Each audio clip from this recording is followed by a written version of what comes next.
வணக்கம். நான் உங்கள் அன்பான சயின்டிபிக் வேதிக் அஸ்ட்ராலஜி பேசுகிறேன். நல்லது நினைப்போம், நல்லதே நடக்கும். தொடர்ந்து நம்மளுடைய வீடியோஸ்லாம் பார்த்துட்டு இருப்பீங்க நம்புறேன். ஜோதிட கருத்துக்களை எந்தவித மூட நம்பிக்கையும் புகுத்தாமல் உள்ளது உள்ளவாறு அறிவியல் சார்ந்த விதமாக பார்த்து கொண்டிருக்கிறோம். சயின்டிபிக் வேதிக் அஸ்ட்ராலஜி முறையில் பார்த்து கொண்டிருக்கிறோம். அந்த அடிப்படையில் பார்த்தீங்கன்னா இந்த வீடியோவில் பிப்ரவரி 2025 கடகராசிக்காரருக்கு எத்தகைய ஒரு மாதமாக இருக்க போகிறது. ஆண்டின் 2வது மாதமாகிய பிப்ரவரி 28 நாட்கள் நிறைந்த மாதம் கடகராசிக்கு எத்தனை ஒரு மாதமாக வரப்போகிறதுன்னு பார்க்க போறோம். இப்போ பார்த்தீங்கன்னா இந்த ஒளி தத்துவம் கர்மாவின் அடிப்படையில் எப்படி நம்மளுடைய ஜாதகத்தில் எப்படி உருவெடுக்கிறது, அது கோச்சாரம் எப்படி துணை பெறுகிறதுங்கிறது நம்ம பார்க்க போறோம். அந்த அடிப்படையில் கடகராசிக்காரர்களுக்கு பிப்ரவரி 2025 எப்படி இருக்குன்னு பார்க்கும்பொழுது ஆண்டு கிரகம் என்று சொல்லப்படுகிற குரு 11ஆம் இடத்துல நீடித்திருக்கிறது ஒரு அருமையான ஒரு சப்போர்ட், நல்ல ஒரு அமைப்பு. சனி 8ஆம் இடத்திலே இருந்து அஷ்டம சனி நீடித்திருக்கிறார். இன்னும் ஒரு மாதத்துக்கு மார்ச் மாதம் முழுக்கும் கடகராசிக்கு அஷ்டம சனி நீடித்திருக்கிறதுங்கிறது நம்ம தெரிஞ்சுக்கணும். அதே சமயத்துல ராகு 9ஆம் இடத்திலும் கேது 3ஆம் இடத்திலும் குரு பார்வை பெறுகிறார். ஸோ இப்படி இருக்கக்கூடிய அமைப்புகள் அஷ்டம சனி முடியக்கூடிய ஒரு காலகட்டத்தில் நாம இருக்கும் பொழுது குரு சூரியன் புதன், அதாவது மகரத்தில் இருக்கக்கூடிய புதனை சூரியனை மாத கிரகத்தை குரு பார்ப்பது, அதாவது முதல் 2 வாரம் பிப்ரவரி 2 வாரம் பார்ப்பது நல்ல ஒரு அமைப்பு. ஸோ வருமானத்துக்கு, அதே சமயத்தில் படிப்பு சார்ந்த விஷயங்கள், மாணவர்கள் மாதிரி டெக்னிக்கல் சாஃப்ட்வேர் ஃபீல்டில் இருக்கிறவங்களுக்கு எல்லாமே ஓரளவுக்கு நல்ல மேன்மை. குறிப்பாக முதல் 2 வாரம் நன்றாக இருக்கிறது. அதுக்கப்புறம் பார்த்தீங்கன்னா 8ஆம் இடத்துக்கு ஒரு பிப்ரவரி 11ஆம் தேதி புதனும் பிப்ரவரி 13, 14ஆம் தேதி சூரியனும் மாறும் பொழுது கொஞ்சம் மறைமுகமான சில இன்கம் அது மாதிரி விஷயங்களை கொடுக்குது. பட் இருந்தாலும் ஒரு 3 நாட்கள் ஒரு 7 நாட்கள் வரைக்கும் சனியோட புதனும் சூரியனும் சேர்றப்போ கொஞ்சம் அந்த வருமான விஷயங்கள்ல, உடல் விஷயங்கள், தகப்பனார் விஷயங்கள்லாம் கொஞ்சம் கேர்ஃபுல்லா இருக்கக்கூடிய அமைப்புகள் கண்டிப்பாக உண்டு. பட் பொதுவா முதல் 2 வாரம் குரு சூரியன் புதனை பார்ப்பது ஒரு நல்ல அமைப்பு. சுக்கிரன் பாத்தீங்கன்னா 9ஆம் இடத்திலேயே நீடித்திருக்கிறார் மாதம் முழுவதும். செவ்வாய்கிற ராஜயோகாதிபதி 12ஆம் இடத்திலேயே நீடித்திருக்கிறார்.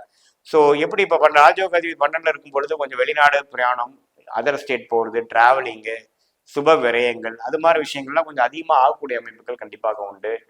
இப்போ லாபம் சம்பாதித்தாலும் செலவு கூட அந்த அளவுக்கு ஈக்குவலாக இருக்கக்கூடிய அமைப்புகள் இருக்கு. சுக்கிரன் உச்சம் பெற்றிருக்கிறதுனால தகப்பனார் வழி சொத்து அது மாதிரி சில விஷயங்களை பெனிஃபிட் அடைகிறது, கொஞ்சம் யோகங்கள் வர்றது, கொஞ்சம் ஒரு ஒரு சுப செலவுகள் செய்து கொஞ்சம் ஆடம்பர செலவுகள் பண்ணக்கூடிய அமைப்புகளும் கொஞ்சம் கொடுக்குதுங்க.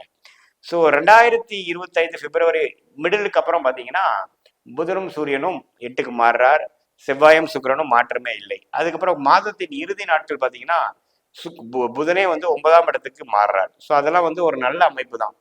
ஸோ நடுவால ஒரு மிடில் பீரியட்ல மட்டும் புதனும் சூரியனும் ஒரு சனியோட சேர்ந்து 8ஆம் இடத்துல வரும் பொழுது மாணவர்களா இருந்தாலும் சரி, கொஞ்சம் தொழில வேலையில் இருக்கிறவங்க, கொஞ்சம் முயற்படிப்பு படிக்கிறவங்களா இருந்தாலும் கொஞ்சம் டிஸ்டர்ப் ஆகக்கூடிய அமைப்பு, படிப்புல கொஞ்சம் கான்சென்ட்ரேஷன் இல்லாமல் ஒரு வாரம் 10 நாள் கொஞ்சம் கஷ்டப்படக்கூடிய அமைப்புகள் கண்டிப்பாக உண்டு. அந்த டைம் கொஞ்சம் ஃப்ரஸ்ட்ரேட் ஆகாம கொஞ்சம் பொறுமையாக இருக்கக்கூடிய அமைப்புகள் தேவைப்படுகிறது. ஆமா, 8ஆம் வீட்டுல கொஞ்சம் பாவத்துமா சனி சூரியன் சேரும் பொழுது கொஞ்சம் உடல் உபாதை, அடிவயிற்றுல கொஞ்சம் ஒரு டைஜஷன் இஷ்யூஸ், ரிச் ஃபுட்லாம் கொஞ்சம் அவாய்ட் பண்ணக்கூடிய அமைப்புகள் தேவைப்படுகிறது. ஏன்னா 8ஆம் பாவம் பாவத்தும் அடைகிறது, குரு பார்வை பெறவில்லை.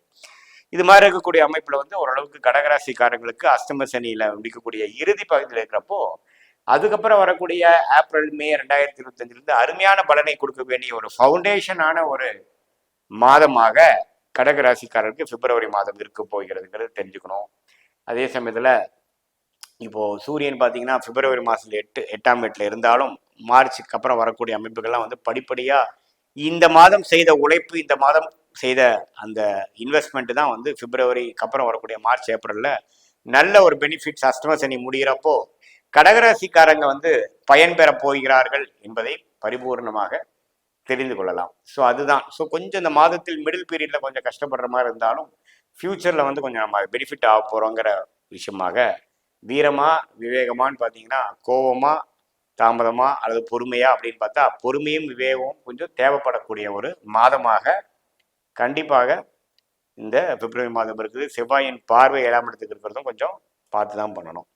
ஸோ இது மாதிரி கொஞ்சம் அமைப்புகள் பிப்ரவரி மாதம் 2025 இருக்கும் பொழுது இது ஒரு பொதுவான பலனே தவிர உங்களுடைய ஜென்ம ஜாதகத்துல தசாபுக்திகள் எப்படி போய் கொண்டு இருக்கிறது, லக்னாதிபதி எப்படி கொண்டு போயிட்டு இருக்குது, லக்னாதிபதி உச்சம் பெற்றிருக்கிறாரா, இப்போ நடக்கக்கூடிய தசநாதன் புக்திநாதம் கோச்சாரத்துல நம்ம எப்படி போயிட்டு இருக்கிறாரு, இதெல்லாம் பொறுத்துதான் துல்லியமான பலன்கள் நம்ம எடுத்து இப்போ வரக்கூடிய வாழ்ந்து வந்தக்கூடிய காலம் எப்படி இருக்குது, ஷார்ட் டேர்ம் ஃபியூச்சர் எப்படி இருக்குது, ஃபியூச்சர் லாங் டேர்ம் எப்படி இருக்குது, எது மாதிரி டைரக்ஷன்ல நம்ம போனால் பிராப்தங்கள் நிறைந்ததாக இருக்கிறதுங்கிற எல்லா கொஸ்டின்ஸ்க்கும் நம்ம விடை தெரியக்கூடிய அமைப்பு இந்த இந்திய வேதத்துறை அமைப்புல இந்த கோச்சார அமைப்பும் இந்த தசாபுக்தி அமைப்பும் நம்ம ரெண்டையும் சேர்த்தி பார்க்கும் பொழுது துல்லியமான பலன்கள் எடுக்க முடியுங்கிறது தெரிஞ்சுக்கணும். இந்த கோச்சார அமைப்பு வந்து ஒரு பொதுவான பலன்கள் மட்டும்தான் அப்படிங்கிறதையும் நீங்க தெரிஞ்சுக்கணும். மீண்டும் மற்றொரு காணொலியில் சந்திப்போம். நன்றி, வணக்கம்.